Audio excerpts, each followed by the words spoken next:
Now, I just want to do a follow-up video on the last one that I did to do with anchor babies. Okay, that's a while ago. That must be about a year ago or so. I did a video talking about the problem of anchor babies in Ireland.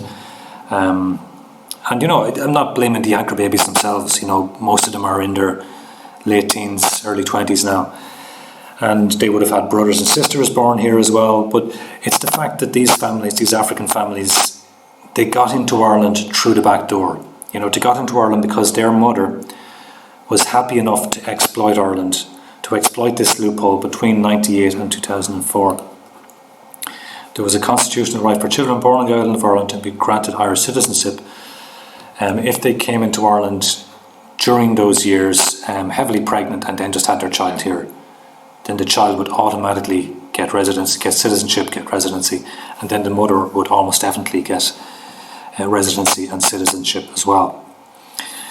So this is what went on during those years, and you'll find there's a lot of people in their 30s and 40s, Africans in Ireland, in the media, in politics, in academia, in their 30s and 40s, who availed of this loophole. And that's how they got into Ireland. They came in via this backdoor route into the country. Not illegal, but highly exploitative.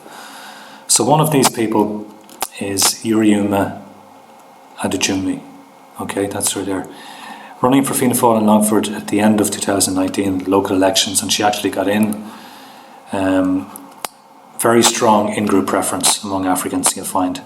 Much stronger than Europeans. I mean, it's not, of course, Irish and other Europeans have in-group preference, but it's not at the same level. It's not the same scale as Africans and, you know, a lot of Asians, a lot of non-Europeans have very high in-group preference, much higher than Europeans generally. You'll also find Muslims have very high in-group preference as well generally.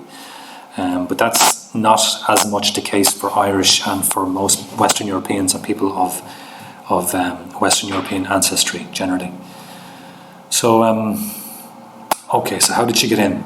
It looks like she got in via her son here, Kola Adejunmi, whose birthday is on March the 12th. Now, he played rugby for Longford. That's under 14 rugby, he's mentioned down here. So he's playing under 14 rugby at the start of 2017. He is playing rugby again here in 2019. That's the under 16 team. Now, remembering that his birthday is in March, and this is February here, and this one here is January.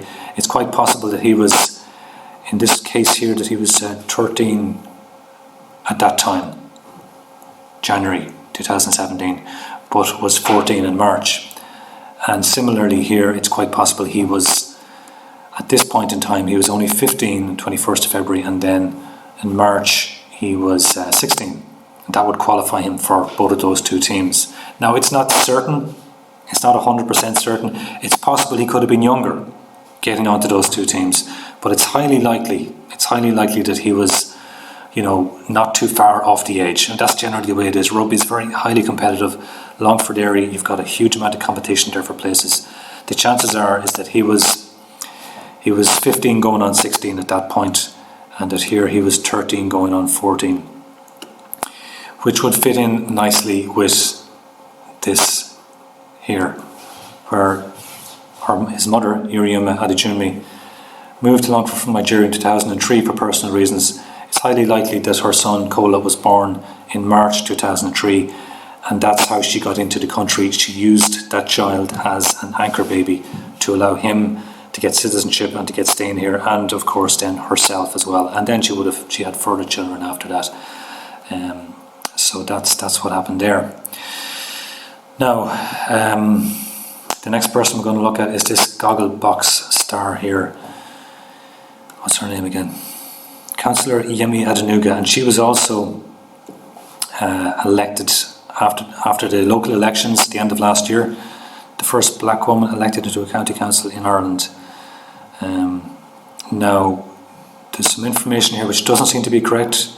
Living in Ireland since 2004, that does not seem to be correct, because when you do a little bit more looking here, you'll find out.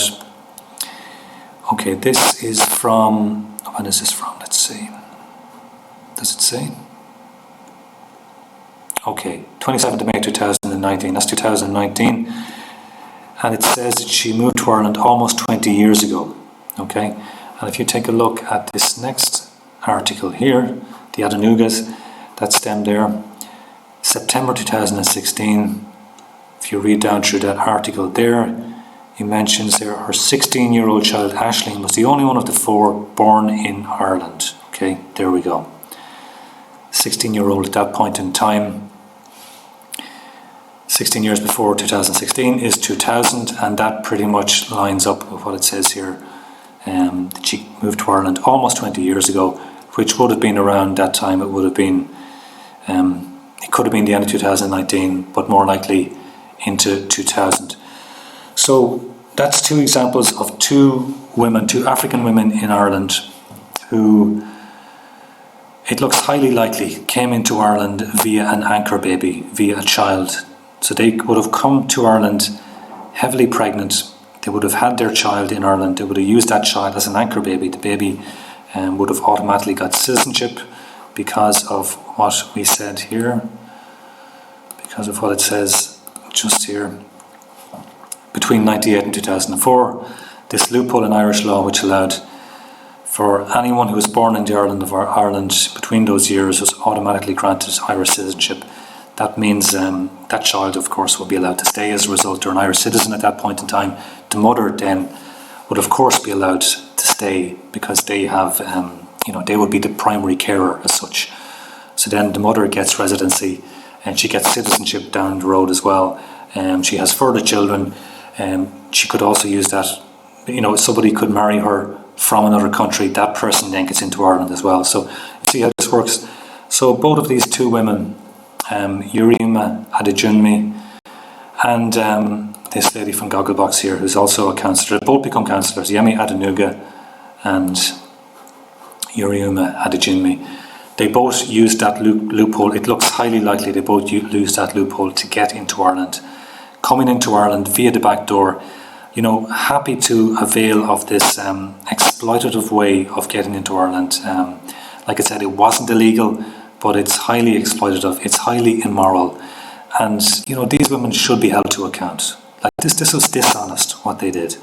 It's simply, it's not right to because what they would have done, that would have meant that Irish people had to pay for their maternity costs, would have had to pay for, the citizenship costs of the child as well. And it's just the fact that you then have this kind of soft plantation, because it's not just these 2 women. It's many others as well. If you look up the backgrounds of so many African women in particular who came to Ireland between 1998 and 2004, it's shocking how many times you'll see that they came into Ireland during those years.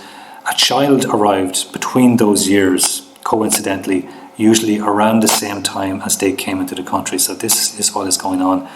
The child was used as an anchor baby. This is how the woman in question was allowed to stay in the country and set up shop and then have a family, and then they bring others in, they have further family members and so on.